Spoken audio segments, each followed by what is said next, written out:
Good afternoon. I hope you're having a lovely Christmas, and thank you for taking time away from your merriment to come to my talk. You might be thinking, but it would have been nice if I'd have done a talk which was related to Christmas.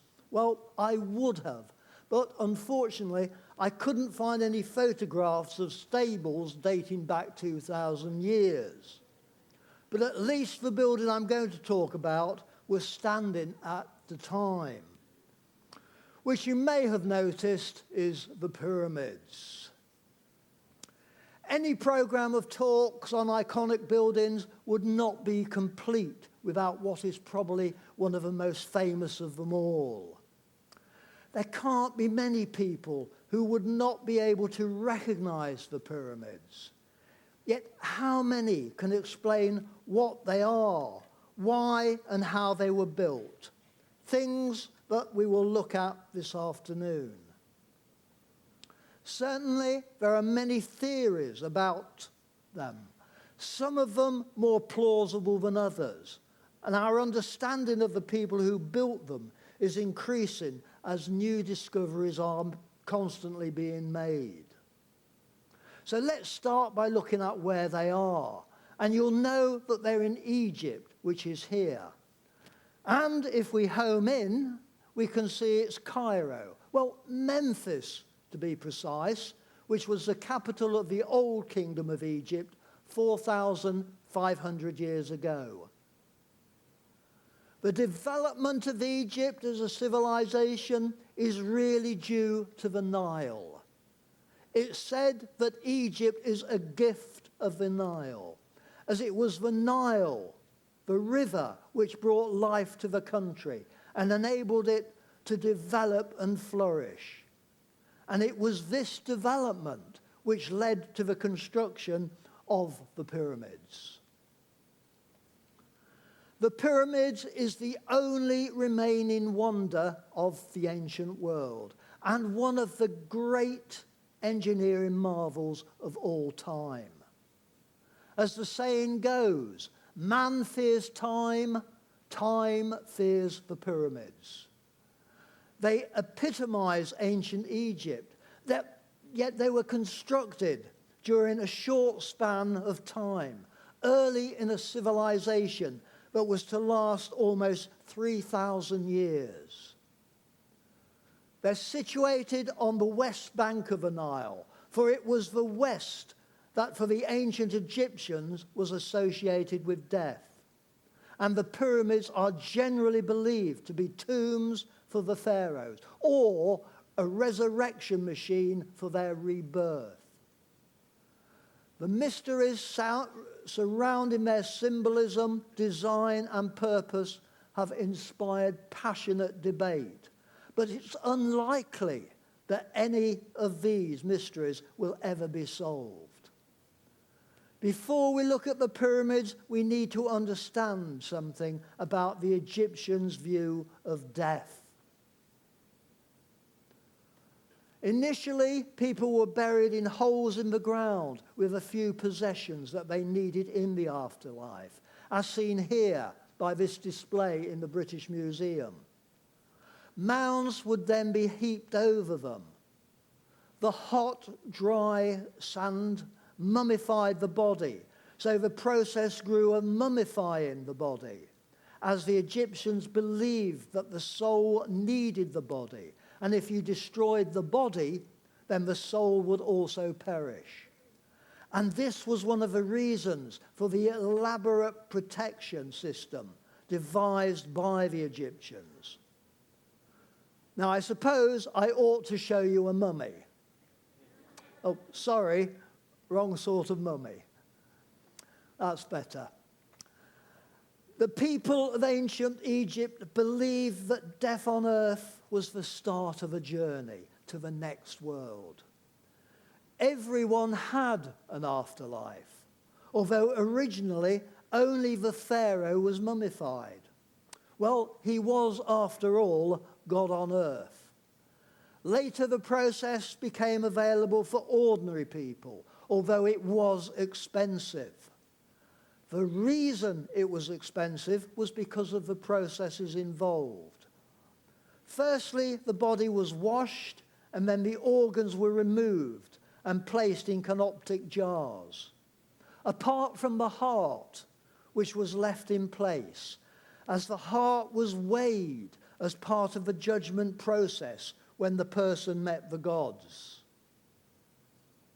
The brain was discarded, and I won't go into the details of how that was done, as it might put you off your dinner. Oh, what the hell you could probably do with missing the odd meal anyway. They used a tool which was inserted up the nose and whisked around, so that the brain was liquefied and ran out. You can tell the kids that the next time they have a streaming cold. Well, maybe not. The body was then covered in salt to dry it out for 40 days. It was then wrapped in linen, which was sealed with resin. The whole process took 70 days. The belief, like all beliefs and ceremonies, developed over time. Some ceremonies occurring during the mummification process, others during their internment, such as the opening of the mouth, which enabled the person to speak with the gods. The mummies were then dressed to meet the gods and placed in a sarcophagus. And you can see these if you go around many of the museums throughout the world, including the British Museum in London. This is the mummy of Ramesses II, one of Egypt's greatest pharaohs, and it demonstrates the skill of the embalmers. In the sarcophagus or tomb, they had pictures, hieroglyphs. These were a roadmap or instructions of things they would need to know for the afterlife. They would also be buried with possessions that they would need in the afterlife. The greater the status of the person, the greater the possessions, and the greater the temptation for tomb raiders. So the development of tombs and pyramids to combat the tomb raiders. So just how did the pyramids develop? The first large Egyptian pyramid was the step pyramid at Saqqara, built during the 3rd dynasty of the Old Kingdom to protect the body of King Josa, who died around 2650 BC. This was the development of the mastabas, which were houses built over the place for the body. The most prolific builder was Snefru, who built 3. Well, he got the first 2 wrong. Well, either that or the architect Imhotep was the first person to come up with the pyramid selling scheme. The first pyramid started to crumble, so that was abandoned. The second, he had to bend, as he got his angles wrong. And the third, well, it really was third time lucky. But it was his successors who provided the greatest achievement of the pyramid builders. They were the Pyramids of Giza.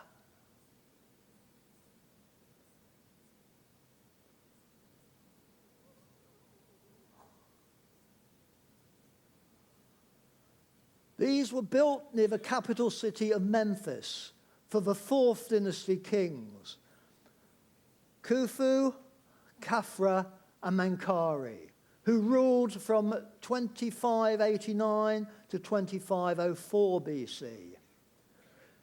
In fact, despite the length of time of the Egyptian civilization, pyramid building only lasted about 100 years. It declined due to the power and prosperity of the kings of Egypt weakening. These were massive projects and cost a great deal.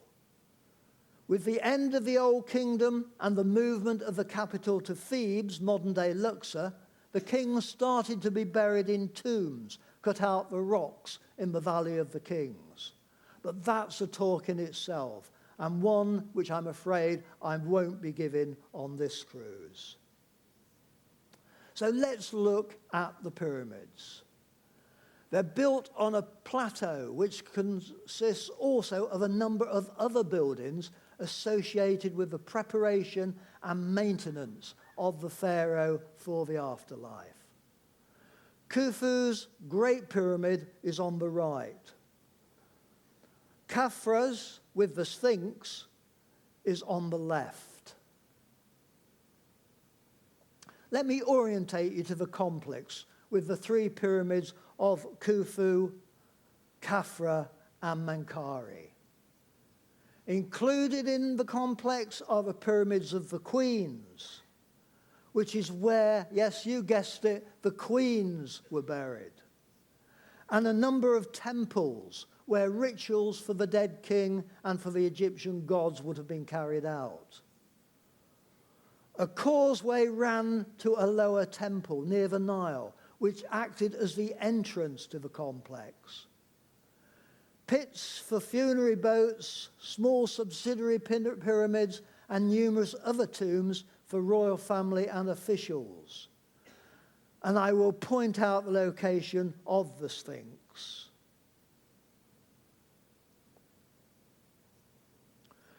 Three small pyramids to the east of Khufu's pyramid are thought to belong to two of his wives, and the third is believed to be his mother's. A series of mastabas were created adjacent to the small pyramids, which is where the high officials and the children would be buried. Khufu had 9 sons and 15 daughters. If they had child support in those days, he wouldn't have had to work. In 1954, at the foot of the Great Pyramid, archaeologists found a boat pit. How did they know it was a boat pit? Well, it had a boat in it. They're not stupid, these archaeologists. It's one of the oldest, largest, and best preserved vessels from antiquity. It measures 143 feet long and 19.5 feet wide. It's made of planks of cedar wood. They're tied together with ropes and submerged, which would make the wood swell, which caused them to be waterproof. It was used to take Khufu's body across the Nile. Since 1982, the ship has been on display to the public in a specially built museum at the complex. So let's look at the Great Pyramid of Khufu. I like this photo as it has atmosphere, and you can see the closeness of the suburbs of Cairo. The small pyramids of his mother and wives and the other buildings which were made up the complex are also easily discernible. I got my first sight of the pyramids from the air, and it really is quite impressive. Khufu was the second pharaoh of the 4th dynasty, the son of Snefru, who built the 3 pyramids. It's generally thought that he came to the throne in his 20s and reigned for about 23 years, although other sources from a much later period suggest a significantly longer reign. He ruled when the old kingdom of Egypt was nearing its peak, so he could afford the vast amounts of money required to build the pyramid. This is the only image we have of him. It's a small statue, 3 inches high. It was found without its head, but had his name at the base. So they spent 3 weeks looking for the head. I think the archaeologist was ambitious, and he thought that if he could find that, he could really get ahead. Did I warn you about my jokes, incidentally?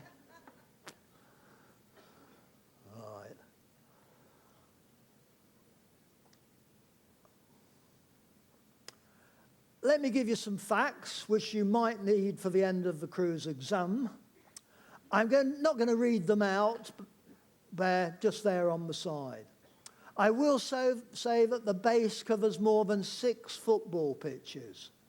The length of each side of the base was originally 754 feet, which is 230 meters, but it's now 227 meters due to the loss of the outer casing stones. I'll come back to that in a second. Modern day engineers could not set it out any better. There is so much stone mass in the pyramids that the interior temperature is constant and is the average temperature of the earth, 68 degrees Fahrenheit. Now, we know a bit about the pyramids, so let's look at how it was constructed. There are a number of theories about its construction. One was that it was built by aliens. Now, they have found a cemetery where the workers were buried, and they've carried out DNA tests on their remains. What that showed was that the workers came from all over Egypt, but they didn't find any aliens. In any construction project, there are 3 aspects, and that holds true of today as much as it did then. There are planning, although I'm not going to talk about the planning, but I am going to talk about the infrastructure and the construction. Let's look firstly at the infrastructure required for such a project. Herodotus, the Greek historian, suggested that it was built by 100,000 slaves. This has been discounted. Firstly, you wouldn't get that many people on the site. Secondly, it's now accepted that the workforce were not slaves, they were craftsmen. Craftsmen were full-time. The labourers did a sort of national service, with each village having to send people for a period of time, possibly 3 months. Others have suggested that it was a way of paying taxes. The remains of a town have been found on the Giza plateau, which has been accepted as the workers' town, accommodating 20,000 people, which include families and support staff. The construction workers consisted of 2 teams of 2,000, split into smaller groups, and files of 200 men, each of which would have a name, such as Friends of Khufu.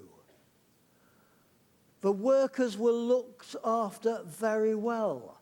They were well fed and even had medical treatment.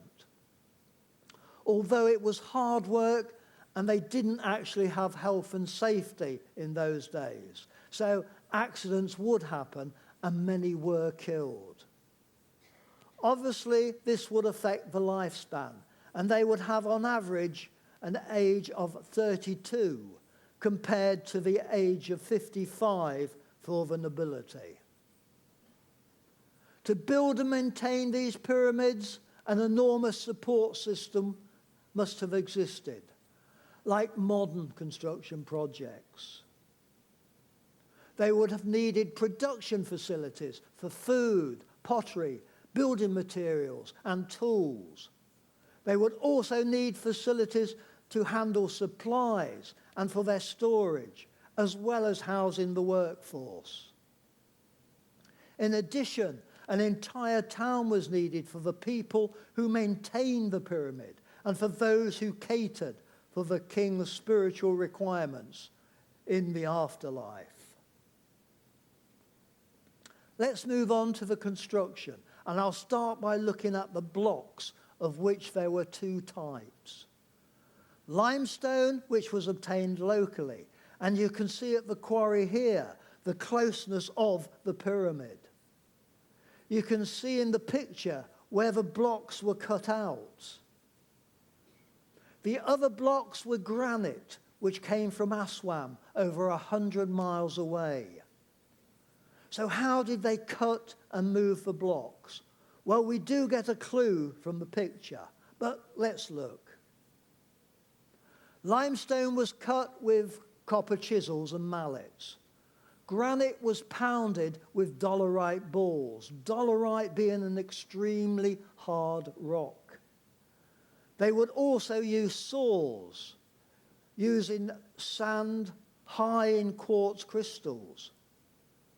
Now, they would start by cutting a trench around the block. Then they would cut underneath it. They then had to remove the block from its position. And they did that by putting in a wood wedge and pouring water onto it. That would cause it to swell and break out of the block.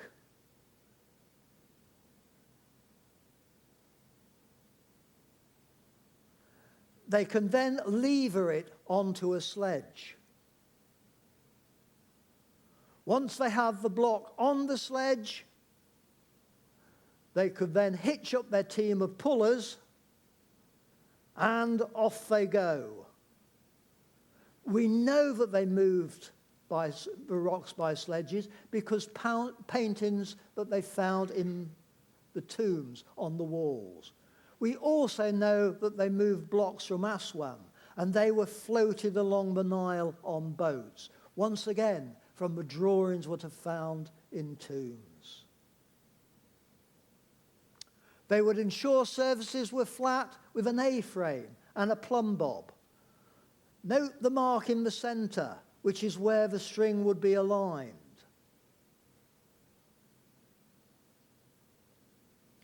They would use set squares to make sure it was flat. Now, the four sides of the pyramid are accurately orientated to the cardinal points of the compass. The way they did that was to use the stars. They would construct a wall and select a viewing point, so they could see where a given star would rise over the wall in the evening, and they would mark its position on the wall. They would then come back and mark where the star set below the wall. They could then draw a line between these points and the viewing place, which will enable them to dissect the angle and then project it down. To go off at a right angle, they would use circles. The circles are drawn by using a cord and two posts so that the circles would cross each other. Joining the 2 points where the circle intersect will produce the right angle. Once they have the lines drawn out, you can level the ground and you're ready to start building.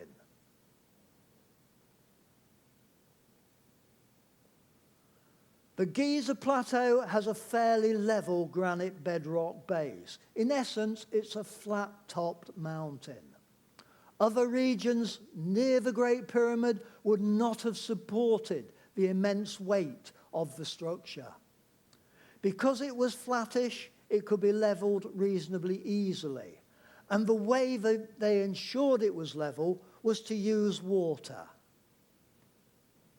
They would excavate a trench around the site and would fill it with water, allowing it to overflow.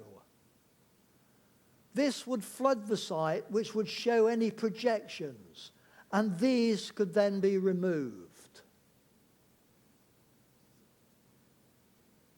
They would then start placing the blocks.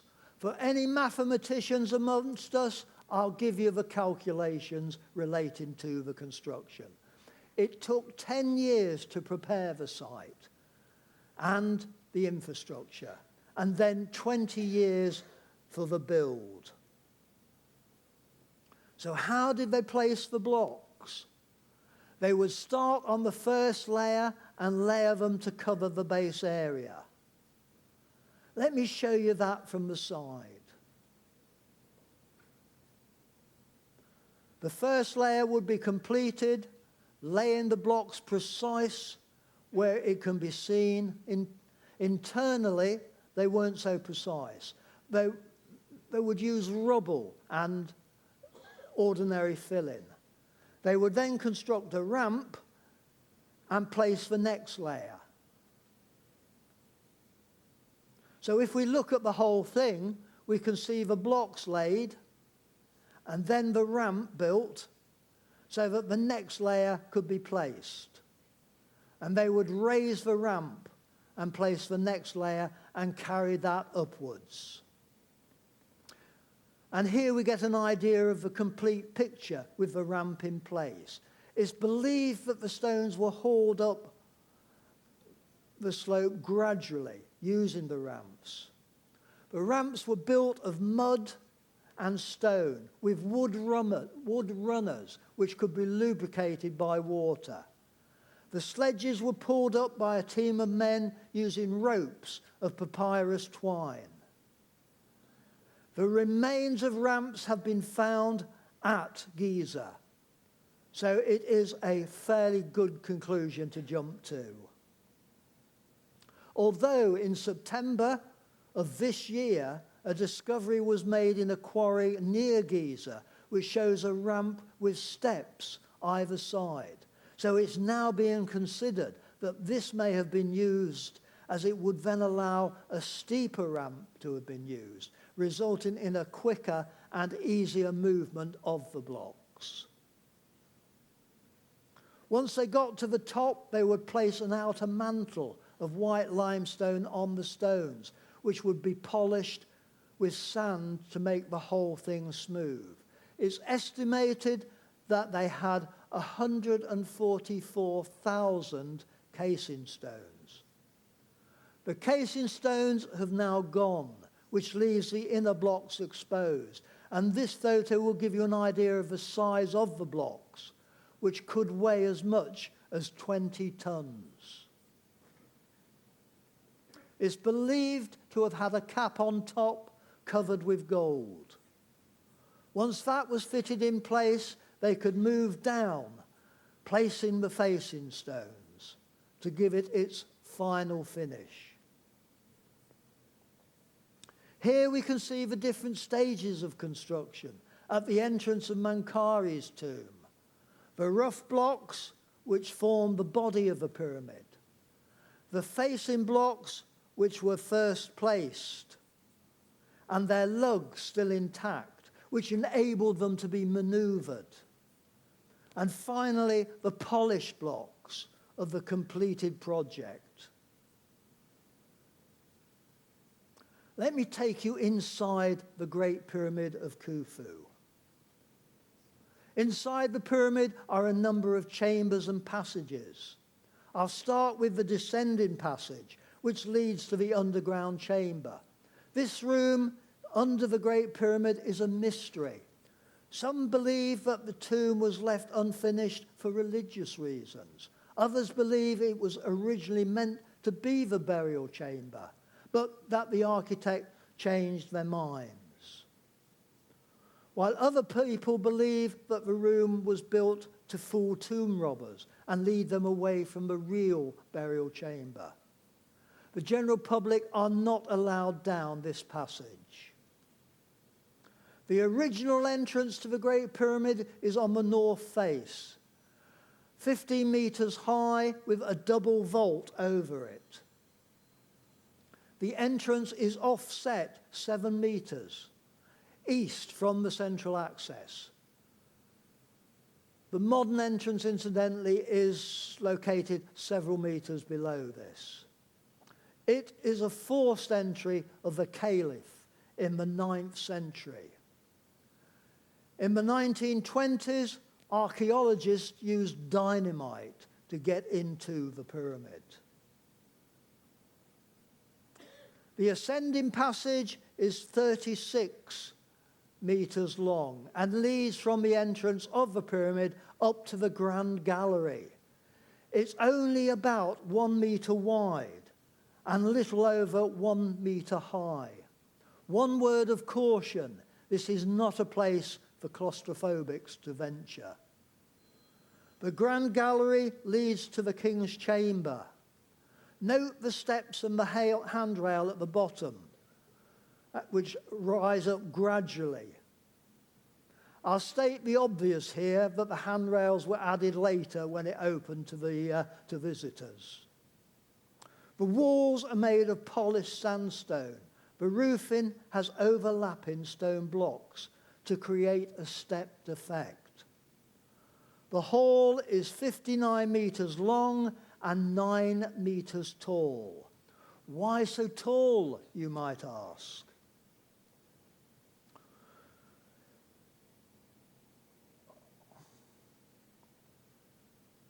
The point where the ascending passage meets the descending passage was plugged up with large stone blocks. This was there for the ancient Egyptians to block off the tomb from tomb robbers. So you had to have the height to store them until needed to seal the passage, but to allow the body of the king to be brought in. Now, you're probably thinking that you didn't get many applicants for that job. So, not so. They had a cunning plan. He would then dislodge the blocks. So you had someone up there who would dislodge the blocks, and they would drop. So there's your person, there's your blocks, which would seal off the tomb. Then you could go down once the blocks had dropped, and he would get out by going down a connecting passageway. So if I point out the connecting passageway, you'll see that the block man is at the bottom. All he has to do then is to move up the descending passage, which could then be blocked up as he was out of the pyramid. Above the king's chamber, there are 5 stress-relieving chambers.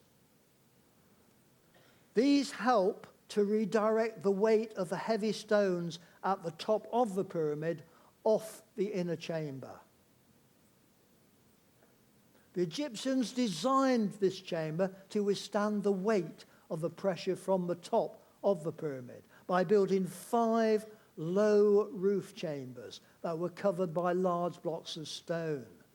This helped to prevent the room from crumbling by the sheer weight of the blocks above it, by transferring the loads from the chamber above.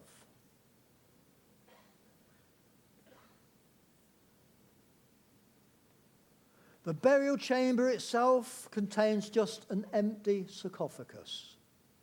The floor is made of blocks of marble. Blocks of granite. They're pink granite, in fact, which cover 60 square meters. The chamber is almost 6 meters tall and was built of solid blocks of granite, which was there to prevent penetration. There are exactly 100 blocks which were transported from Aswan, the 100 miles to the south. It's interesting to note that no inscriptions or hieroglyphs have been found in the pyramids. The only thing that's been found is some graffiti in the chamber above the king's chamber, which was left there by workmen, and some modern graffiti. The sarcophagus is just over 7 feet long by nearly 3 3/4 feet wide. This would have been placed inside the pyramid during construction, as it would have been almost impossible to transport such a heavy stone structure in such confined and narrow spaces. The sarcophagus is made of a solid piece of rock, which would have had to been cut using bronze saws. They were 8 to 9 feet long, with teeth of sapphires. and they used crystallized sand. The hollowing out of the interior would require tubular drills of the same material and would require a vertical force of 2 tons. This is the corner of the burial chamber. Note the small rectangular hole on the left. These shafts were angled to extend to the surface of the pyramid, and I'll return to that in a moment. Let's return to an overview, as I'm now going to show you the Queen's Chamber, which is below the Grand Gallery. This chamber is known as the Queen's Chamber. However, it was never meant as such, as the queens would have their own burial pyramids. It has been postulated that this was a room to hold Khufu's funerary objects. I mentioned the shaft in the King's Chamber, and I said I'd return to that. There are, in fact, a number of them. These small shafts extend out from the rooms in the pyramid towards the outer surface of the pyramid. 2 from the King's Chamber and 2 from the Queen's, which indicate that the Queen's Chamber could have originally been earmarked for a burial. At one time, it was thought that the shafts were built to provide ventilation for people working inside the pyramid while this was being built, though no external outlet has been found. Others believe that the shafts had a religious purpose because they were directed towards certain stars. The shafts align with Orion and Sirius. Well, it would have done if you viewed the sky as it would have looked when they were built, and a computer model was created to allow this to be ascertained. In 2002, a robot was sent up the shafts, and it was found there stones blocking the passage, which appeared to be a symbolic door, and that was for the pharaoh's spirit to go through. I mentioned that the causeway ran to a lower temple near the Nile. That acted as the entrance to the complex. This is where the Nile would have come to. An interesting point is that the layout of a pyramid mirrors the stars in the belt of the constellation of Orion. And Osiris, god of the dead, is associated with Orion. As you are aware, there are 2 other pyramids in the complex, so I will briefly mention those. Although the pyramid of Khafra is actually half a meter smaller than its neighbor, the Great Pyramid of Khufu, it appears to actually be higher. The reason for that is that it is built on higher ground. Its most distinctive feature is the topmost layer of smooth stones that are the only ones with the casing stone still there on the Giza. You can see how the pyramid would have looked when it was smooth. The third monumental